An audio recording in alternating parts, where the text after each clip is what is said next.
अब अनिल देखिए, जो हम दर्शकों को समझा रहे हैं, 209 जो बाइडन, जादुई आंकड़ा 270 का राष्ट्रपति बनने के लिए आंकड़ा, 61 दूर, तो ऐसा लगता है अरे ये तो जीत गए, डोनाल्ड ट्रंप तो 118 पर ही है। लेकिन ये स्विंग स्टेट्स का जो खेल है और उसमें ट्रंप भारी पड़ते दिख रहे हैं। अभी पेंसिल्वेनिया पर बात अटक गई है अनिल।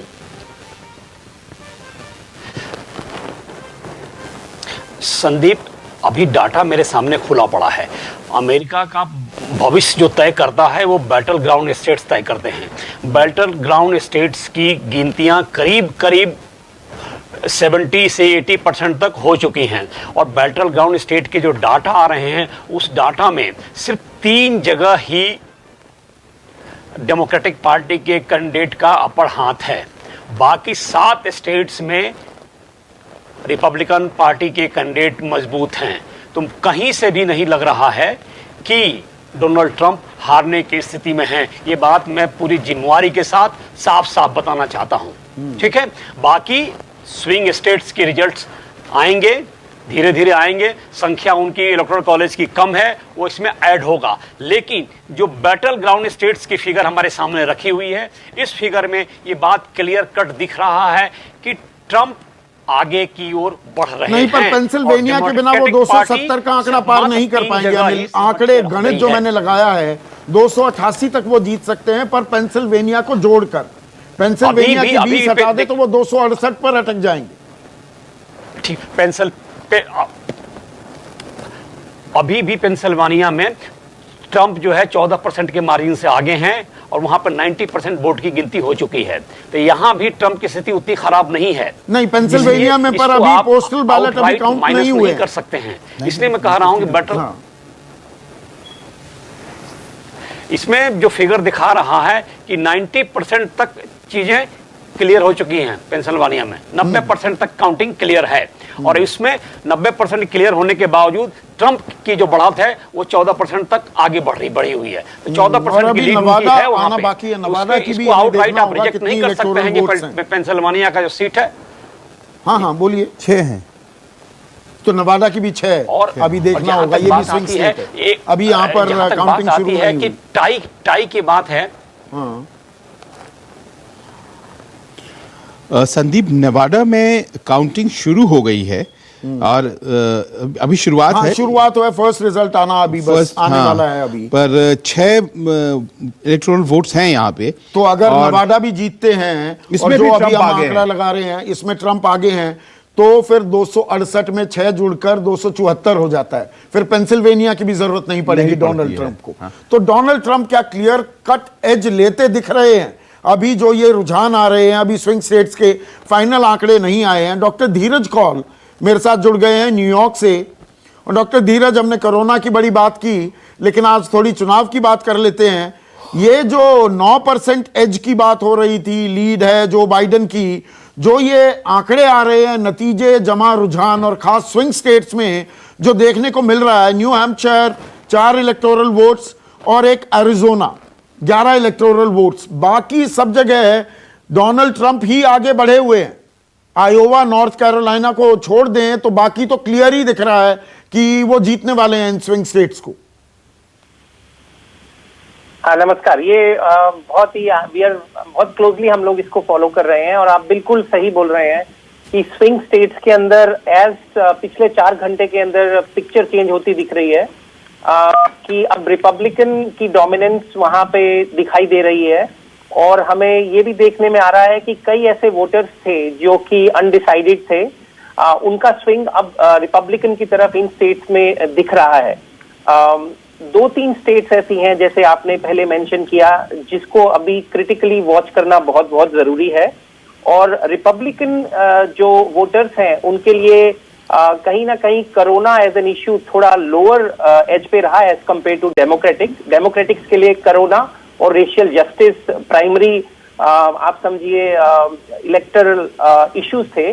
पर रिपब्लिकन्स के लिए इकोनॉमी और चाइना ट्रेड वॉर वाज काफी स्ट्रॉन्ग तो इश्यू रहे हैं। मतलब आप तो डॉक्टर हैं, तो मैं आपसे ये सवाल पूछ सकता हूं सीधे सीधे, जो ब्रवाडो दिखाया और बिना मास्क के घूमा करते थे और फाउची के साथ झगड़ा भी कर लिया डोनाल्ड ट्रंप ने, ये मस्कुलर अप्रोच लोगों को भा गई।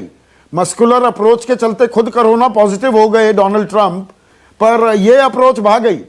डॉक्टर कौल, ये बहुत ही ट्रिकी क्वेश्चन पूछा आपने, लेकिन मैं ये बताना चाहूंगा कि देखिए, as a person of science background, Donald Trump की मैं कुछ हद तक तारीफ जरूर करूंगा, ऑल्दो रिस्पॉन्स स्टार्ट करने में थोड़ा सा डिले था, लेकिन उन्होंने साइंटिफिक बैकग्राउंड को फाइनेंशियल सपोर्ट पूरा किया। यहाँ तक कि काफी ऐसी कंपनीज को हम लोग बिलियंस ऑफ डॉलर्स गवर्नमेंट दे चुकी है कि वैक्सीन बनाए, अगर फेल होंगी तो वो उसका लॉस ले लेंगी। ऑन द अदर साइड आपकी बात ठीक है, थोड़ा रिपब्लिकन का जो वोट बैंक है, मैचो मैन का वोट बैंक, उसको अपीज करने के लिए कई लोगों ने मास्क को उतना सीरियसली नहीं लिया, लेकिन टुवर्ड्स द एंड आप देखेंगे मोर एंड मोर कैंडिडेट्स उस बात को रियलाइज किया और उससे पिक किया। लेकिन वॉर ऑन कोविड, मैं कहीं ना कहीं हमेशा प्रशंसक रहा हूं करंट गवर्नमेंट का, क्योंकि उन्होंने efforts at ground level, FDA, ब्राडा, अलग अलग ऑर्गेनाइजेशंस के थ्रू बहुत स्ट्रॉन्ग एफर्ट्स लिए, और बायोटेक फार्मा को, जिसको मैं बहुत क्लोजली फॉलो करता हूं, स्टार्टअप बायोटेक्स को, उसको काफी ऑन पीछे से बहुत सपोर्ट दिया है फाइनेंशियली।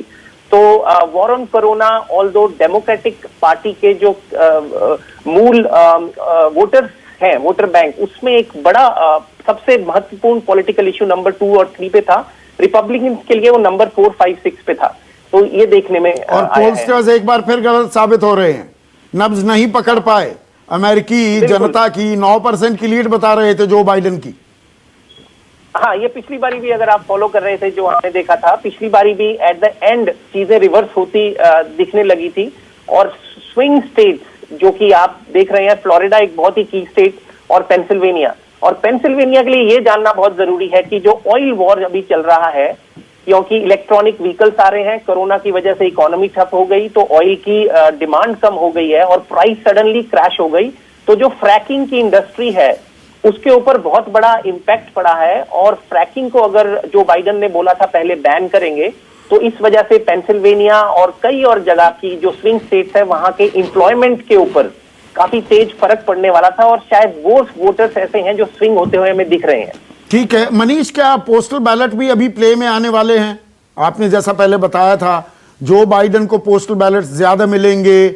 अब जो ये ट्रेंड आ रही है, दावा नहीं ठोकूंगा, ट्रंप कभी कहते हैं, फिर संकेत मिलते हैं, मैं अर्ली लीड ले गया, क्लियर कट लीड दिखी तो मैं दावा ठोक दूंगा।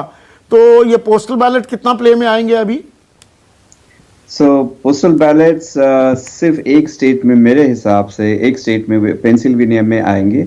हालांकि अभी नेवाडा तो दिखाई दे रहा है is leaning towards republic, but then ultimately वो डेमोक्रेट हो जाएगा। एरिजोना भी डेमोक्रेट से हो जाएगी, मिनीसोटा डेमोक्रेट्स के पास चले जाएगी। सारे अगर सारे रुझान देखने जाओ तो सिर्फ लगता है पेंसिल्वेनिया ही एक स्टेट ऐसी बचेगी जहां पे पोस्टल बैलेट्स की कुछ ना कुछ और जो मैंने 288 का आंकड़ा बताया, ऐसा भी हो सकता है, और उसमें हम नेवादा की भी 6 सीटें जोड़ दे तो शायद जरूरत ना पड़े, पेंसिल्वेनिया प्ले में भी ना। एक दिलचस्प चीज और है, इससे पहले कि मैं संजीव के पास जाऊं अपने सहयोगी, सेनेट की भी बात करनी जरूरी है। वहां भी चुनाव हो रहे हैं, और जहां पर डेमोक्रेट बढ़त बनाए दिख रहे थे, लगता था कि भाई सेनेट में डेमोक्रेट्स ना आ जाएं और परेशानी होगी अगर ट्रंप अगर राष्ट्रपति बन भी जाते हैं। सेनेट में भी बढ़त बना ली है रिपब्लिकन पार्टी ने, अब 45 Republican party, 42 Democrat. Manish, senate अभी तक Utah, Nevada, California and Washington, इनके कैलकुलेशन शुरू नहीं हुए, उनकी काउंटिंग शुरू नहीं हुई है। ये इनमें से यूटा निकाल दो तो बाकी सारी स्टेट जो है वो प्रीडोमिनेंटली डेमोक्रेट स्टेट्स है। तो मेरे हिसाब से डेमोक्रेट्स का ये जो नंबर है, लीड जो है वो बहुत जल्दी बढ़ेगा। 12 बजे, मतलब अनदर 20 मिनट के बाद में उनके कैलकुलेशन काउंटिंग शुरू हो जाएगी। आप देखोगे 1 घंटे के अंदर democrats will take lead over republicans senate में। ठीक है, एक छोटा सा ब्रेक ले रहा हूं, लेकिन एक बहुत अच्छा टॉकिंग पॉइंट मिला है और मैं संजीव त्रिवेदी से उसकी शुरुआत करूंगा ब्रेक के बाद। डोनाल्ड ट्रंप का ये कमबैक, ये किन बातों को लेकर हुआ और ये अमेरिकी मानस के बारे में क्या कुछ बताता है और आने वाले वक्त के लिए क्या संकेत है? इस पर चर्चा ब्रेक के बाद। नमस्कार, मैं हूं मानक गुप्ता। अगर आपको हमारा ये वीडियो पसंद आया हो तो इसे लाइक और शेयर जरूर करें, और हां, हमें सब्सक्राइब और फॉलो करना ना भूलें ताकि आप देश और दुनिया की कोई खबर मिस ना करें। तो जुड़े रहिए हमारे साथ और देखते रहिए News 24।